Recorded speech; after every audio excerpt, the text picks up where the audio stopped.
Hello बच्चों, आपका स्वागत है मेरे यूट्यूब चैनल कंबोज सर पर। तो इस वीडियो में बच्चों देखेंगे हम क्लास 10 का सब्जेक्ट हिंदी, क्योंकि 28 तारीख को जो पहला पेपर है वो है बच्चों आपका हिंदी का। तो इसमें हम आज डिस्कस करेंगे कौन से क्वेश्चन हमें पढ़ने हैं, कौन से नहीं पढ़ने हैं, और मैं जो क्वेश्चन बताऊंगा आप लोगों को वो आते हैं या नहीं आते हैं वो आप ज़रूर कमेंट में बताना, ठीक है। और साथ में देखते जाना है कि हमने कौन कौन से क्वेश्चन में से तैयार कर लिए हैं और कौन से नहीं तैयार किए हैं। और बच्चों इसमें मैं वो बताऊँगा कि किस हिस्से से, यानी कौन सी पार्ट से कितने नंबर का आता है। जैसे ग्रामर में कितने नंबर का आता है, फिर हमारी जो कि दो किताबें हैं, कृतिका हो गई या संस्कृत हो गया और दूसरी क्षितिज हो गई, तो इनमें से कितने कितने नंबर के क्वेश्चन आते हैं और किस पार्ट को हमने ज़्यादा टाइम देना है, क्योंकि अब हमारे पास ज़्यादा टाइम नहीं बचा है। 2 से 3 दिन का टाइम रह गया है प्रिपरेशन करने का। कौन से सब्जेक्ट की? हिंदी का, ठीक है। तो सबसे पहले हम देख लेते हैं कि कौन से पद गद्य से या किस पार्ट से कितने नंबर का क्वेश्चन आंसर आएंगे, ठीक है। तो जो सबसे पहला हिस्सा रहता है वो रहता है आपठित गद्यांश का, ठीक है, जिसमें से आएंगे आपके बच्चों 10 नंबर के क्वेश्चन आंसर। 2-2 नंबर के रहेंगे 5 क्वेश्चन, तो उन 5 का आंसर हमने लिखना है। उसके बाद आता है खंड खा रचना करने वाला। रचना में क्या करना होता है बच्चों? इसमें टोटल हमारे आएंगे 15 नंबर के क्वेश्चन आंसर। इसमें रहेगा क्या, 450 से 600 शब्द लिखने, हमें क्या निबंध लिखना है,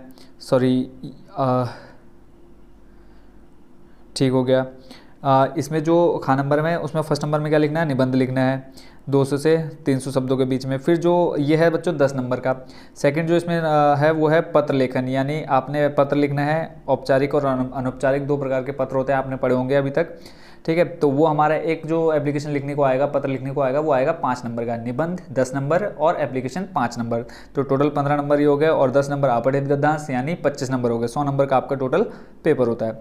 उसके बाद आते हैं खंड गा में। इसमें आता है व्यवहारिक व्याकरण, यानी इसमें जो आते हैं वो देख लेते हैं। ये जो व्यवहारिक व्याकरण है खंड गा, ये भी आता है टोटल आपका 10 नंबर का। इसमें देखो क्या क्या आ सकता है। क्रिया आती है, अकर्मक की सकर्मक, फिर अव्यय आते हैं, फिर वाक्य भेद आते हैं, वाच्य आते हैं और अनिकार्थी शब्द आते हैं। ये 5 टॉपिक आपको दे रखे हैं। इन्हीं 5 टॉपिक में से 2 नंबर के क्वेश्चन आएंगे। फिर उसके बाद आते हैं खंड घा में, यानी जो आपकी पुस्तक यानी किताब से रिलेटेड है। तो इसमें जो क्षितिज भाग 2 है उसमें से टोटल आएगा बच्चों आपका कितने नंबर का? 29 नंबर का, यानी क्षितिज से आएगा 29 नंबर का। और जो आपकी कृतिका है उसमें से आएगा 6 नंबर का। और जो संस्कृत की किताब है उसमें से आएगा 20 नंबर का, ठीक है। और संस्कृत व्याकरण और अनुवाद आपका टोटल 10 नंबर का। तो जो हमारी क्षितिज भाग 2 है उसमें से देखो क्या आएगा, 2 में से किसी एक काव्यांश पर अर्थ ग्रहण संबंधी 3 में से 2 प्रश्न लिखने हैं। एक कविता दे देंगे और उनमें से 2 कविता देंगे, उसमें से एक अथवा में होगी और एक हमें मेन दे रखी होगी। तो दोनों में से किसी एक क्वेश्चन को, एक कविता को करना है और उसमें टोटल 3 क्वेश्चन आएंगे। 3 में से हमें 2 क्वेश्चन को करना है, ठीक हो गया। उसके बाद नेक्स्ट जो है कविताओं पर आधारित विषय वस्तु संबंधी प्रश्न। अब 3 प्रश्न अलग से दे देंगे, वो तो हो गया हमारा क्या, काव्यांश पर का एक 4 लाइन की कविता दे देंगे, उसमें से क्वेश्चन आंसर पूछ लेंगे। फिर उसके बाद अगला जो है कविता क्वेश्चन आंसर देंगे। जो चैप्टर हमारे कविता वाले हैं उसमें से डायरेक्ट क्वेश्चन आंसर पूछेंगे, 3 में से उसमें भी 2 करने हैं।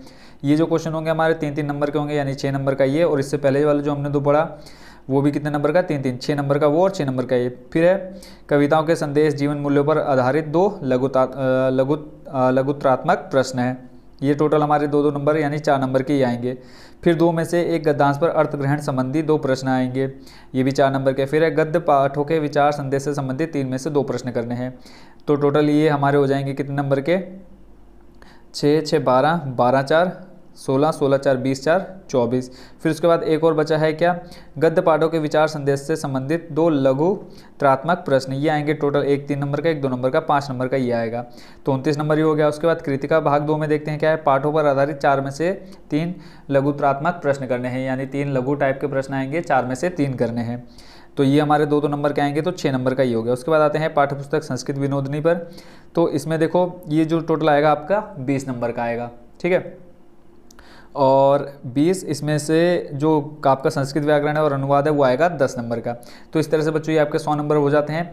अब डिस्कस करते हैं बच्चों कौन से क्वेश्चन हमें पढ़ने हैं, कौन से नहीं पढ़ने हैं, क्योंकि कोरोना की वजह से आपका 30% सिलेबस कट हो गया था, ठीक है। तो ये इस वीडियो को मैं रखता हूँ यहीं तक, क्योंकि इसको हम पार्ट दे देंगे कि कौन सा क्वेश्चन कितने नंबर का है। नेक्स्ट पार्ट अब देखेंगे जिसमें हम कि कौन सा चैप्टर पढ़ना है और कौन सा चैप्टर नहीं पढ़ना है और कौन सा क्वेश्चन इंपॉर्टेंट है, ठीक है। तो देखते हैं अब नेक्स्ट वीडियो में पार्ट 2 में। उसका लिंक इस जो पार्ट 2 बनाऊंगा उसका लिंक मैं इसके डिस्क्रिप्शन में दे दूंगा, ठीक है। Thank you so much for watching.